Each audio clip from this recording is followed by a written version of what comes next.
Good morning guys. आज मैं lost child का सेकंड पार्ट रिकॉर्ड कर रही हूँ। सबसे पहले तो आप इस चैनल को बहुत सारा प्यार दीजिए और मेरे चैनल को सब्सक्राइब कर लीजिए ताकि आपको नोटिफिकेशन मिल जाए।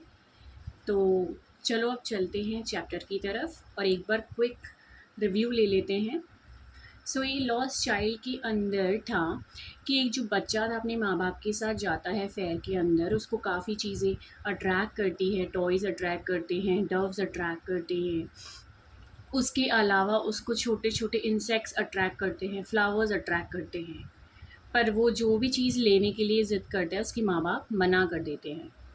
ठीक है, तो आज हम चलते हैं पेज नंबर 3 की तरफ और कंटिन्यू करते हैं अपनी स्टोरी।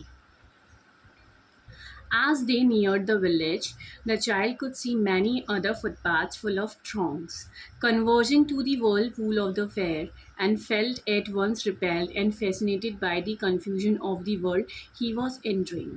जैसे जैसे वो जाता है विलेज की तरफ और वो देखता है कि बहुत सारे फुटपाथ है वो काफ़ी लोगों से घेरित है। थ्रॉन्ग्स का मतलब यहाँ पे है भीड़। Converging to the world pool of fair, मतलब converging to the world pool of fair का मतलब होता है केंद्रित भाग। ठीक है, उस पॉइंट पे जहाँ पे बहुत सारी भीड़ है। ठीक है, और वो पीछे की तरफ धकेला जा रहा है, उसको पहले वाली चीज़ें भी अट्रैक्ट कर रही हैं और वो कन्फ्यूजन में है कि वो कहाँ आके खड़ा हो गया है। ठीक है ना। Next, a sweetmeat seller or, gulab jamun, rasgulla, barfi, jalebi. Sweetmeat किसको बोलते हैं? एक मिठाई बेचने वाले को। At the corner of the entrance and crowd pressed round his corner at the foot of an architecture of many colored sweet. अब क्या है उस कॉर्नर पर? क्राउड प्रेस कॉर्नर का मतलब क्या है यहाँ पर? Crowd press round his corner का मतलब यहाँ पर है कि वो उसको चारों तरफ से घेर लेते हैं। वो लोग, बच्चे और लोग घेरे हुए हैं। ठीक है, उसके पास बहुत सारी कलरफुल स्वीट्स है जो डेकोरेटेड है लीव से, सिल्वर लीव से और गोल्ड की लीव से। The child started open I and his mouth watering for the barfi. अब क्या हुआ? चाइल्ड जो बच्चा था उसका मुंह पानी से भर गया था। हम जब कोई अच्छी चीज़ खाते तो मुंह में पानी आ जाता है, वैसे ही बर्फ़ी के लिए उसका मुंह ललचा रहा था। That was his favourite sweet. I want that barfi. उसने कहा मुझे ये बर्फ़ी चाहिए। He slowly murmured but he half knew as he begged that his plea would not be heeded because his parents would say he was greedy, so without waiting for an answer he moved on. वो अंदर ही आधे दिल से जानता था कि मैं अगर बोलूँगा भी तो मेरे पापा तो मानेंगे नहीं इस बात के लिए। उनको पता है कि ये मेरा बच्चा थोड़ा सा लालची किस्म का है, और वो उनके आंसर के लिए बिना वेट करे वो आगे चल गया। A flower seller horned, a फूल बेचने वाला चिल्ला रहा था। A garland of gulmohar, a garland of gulmohar. The child seemed irresistibly drawn. ठीक है, he went towards a basket where the flowers lay heaped and half murmured. Flower seller वाला चिल्ला रहा था, गुलमोहर का गार्लैंड है, माला बनी हुई है। तो वो मना ही नहीं कर पाया उस चीज़ के लिए, अपने आप को रोक नहीं पाया। ठीक है, the basket where the flowers say leap and half मोमोड। उसने अपने अंदर से बड़बड़ाया, I want that garland, but he well knew his parents would refuse to buy him those flowers because they would say that they were cheap. So without waiting for an answer he moved on. उसे पता था कि इसके माँ बाप उसको लेकर नहीं देंगे वो फ्लावर्स, उसे मना कर देंगे ऐसा कहकर कि ये काफ़ी चीप है, तो इसीलिए आंसर का वेट करे बिना ही वो आगे बढ़ गया। A man stood holding a pole with yellow, red and green purple balloons flying from it. एक आदमी था, उसके पास ये कलरफुल बैलून्स थे जो आसमान में उड़ रहे थे। The child was simply carried away by the rainbow glory of their silken colours. Rainbow glory का मतलब यहाँ पे है कलरफुल बैलून जो रेनबो को दर्शा रहे हैं। And he was filled with a overwhelming desire to possess them all. उसके अंदर एक इच्छा थी, ओवरवेलमिंग डिज़ायर टू पोजेस का मतलब उसके अंदर एक इच्छा थी जिसको वो चाह रहा था कि सारे बैलून्स वो ग्रैब कर ले, पकड़ ले।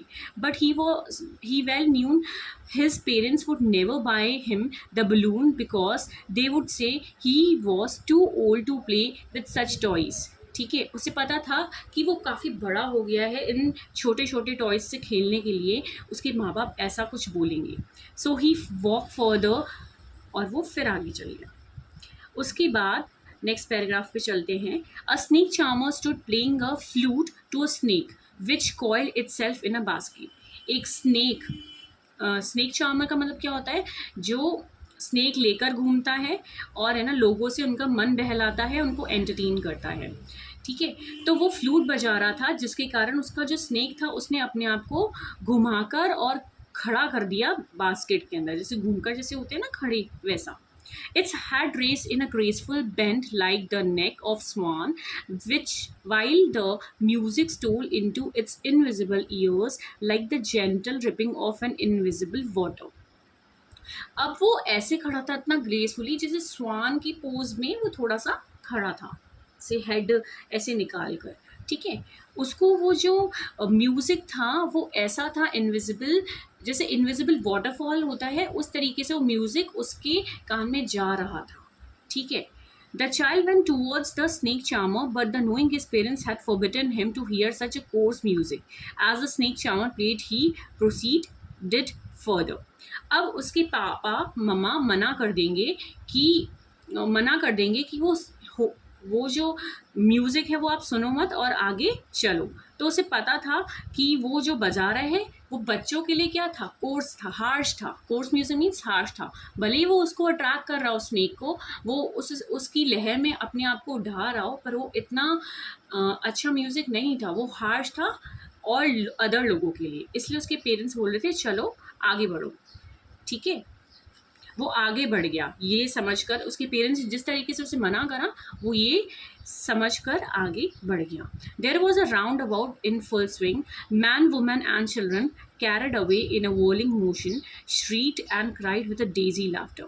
अब एक राउंड अबाउट गोल चक्कर वाला झूला होता है ना, उसके अंदर मैन वुमेन्स वगैरह सब बैठे थे और गोल गोल, वर्ल्डिंग मोशन मीन्स राउंड मोशन में चीख रहे थे। और चीखने, गोल गोल चक्कर वाले झूले में हम झूमते हैं तो कैसे कैसी वॉइसेस निकलती हैं, मतलब पेट में कभी कभार गुदगुदी भी होती है, तो वो डिजी लाफ्टर, अजीब सी खिलखिलाहट में आवाज़ निकाल रहे थे और हंस रहे थे जोर जोर से। The child watch them intently and then he made a bold request, I want to go on the roundabout. अब उसके पेरेंट्स को उसने दोबारा से रिक्वेस्ट करा कि मुझे उस राउंड अबाउट में जाना है, प्लीज़ फादर मदर मुझे वहाँ भेजो। ठीक है,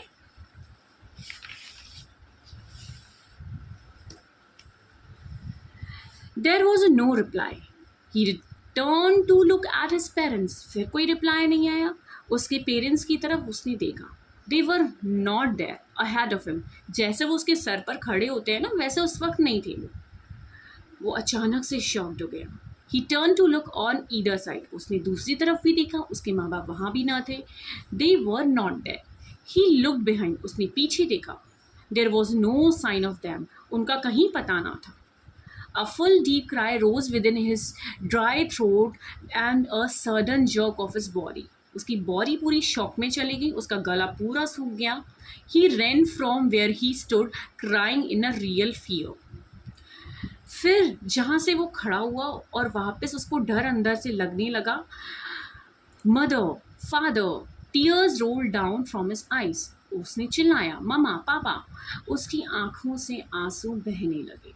हॉट एंड फियर्स, जैसे गुस्से से और दर्द से इंसान लाल हो जाता है ना, बिल्कुल वैसे ही हो गया। हॉट एंड फियर्स का मतलब यही है यहाँ पर। His flushed face was convulsed with a fear and panic stricken. He ran to one another's side. Flushed face means emotion से लाल, ठीक है, और convulsed का मतलब बह का आक्रांत। ठीक है, देन टू अदर हाइदर डाइडर, उन्हें दोनों तरफ उन्होंने देखा, डायरेक्शंस के दूसरे डायरेक्शंस में। Knowing not where to go mother father he wailed, उसने उसके अंदर एक विलाप सा था, वो विलाप, डर और इमोशंस थे उसके अंदर, रोने जैसी हालत हो गई थी उसकी, रो ही रहा था वो। उसकी जो येलो टर्बन थी, he yellow turban came untied as his clothes become muddy, उसकी येलो टर्बन खुलने लग गई थी और उसके जो क्लोथ्स थे वो डर्ट से, वो गंदगी से भर गए थे, मड में, कीचड़ कादे से भर गए थे। Having run to and fro in a rage of running for a while, he stood defeated. Having run to fro in a rage of running for a while, stood defeated. दौड़ने के लिए, मजबूरी में दौड़ने के लिए खड़ा हुआ क्योंकि उसके माँ बाप नहीं मिल रहे थे। He cried suppressed into sob. उसने अपनी रोने की आवाज़ को सिस्कियो में कन्वर्ट करते हुए अपनी रोने की आवाज़ को सप्रेस किया। दबाना मतलब सप्रेस मतलब दबाना। At little distances, women talking, he tried to look intently among the patches of bright yellow clothes. ठीक है। But there was no sign of father and mother among these people, who seemed to laugh and talk just for the sake of laughing and talking. ठीक है, लोगों ने उसकी patches की तरफ देखा, लोग वो अपने माँ बाप को ढूंढ रहा था, उनके माँ बाप का तो पता कहीं नहीं चला, पर लोग उसकी चीज़ों का मजाक उड़ाने थे और उससे बार बार पूछ करके परेशान कर रहे थे। जैसे जिस तरीके से एक मेंटल टॉर्चर क्रिएट होता है, उस तरीके से उसको पूछ करके मजाक बना रहे थे और उसे रुला रहे थे। ठीक है, तो आज का ये जो टॉपिक है, सेकंड पार्ट है, वो यहीं हम फिनिश करते हैं। रेस्ट ऑफ द पार्ट हम नेक्स्ट पार्ट थर्ड में एक्सप्लेन करेंगे। So please guys keep supporting. Thank you.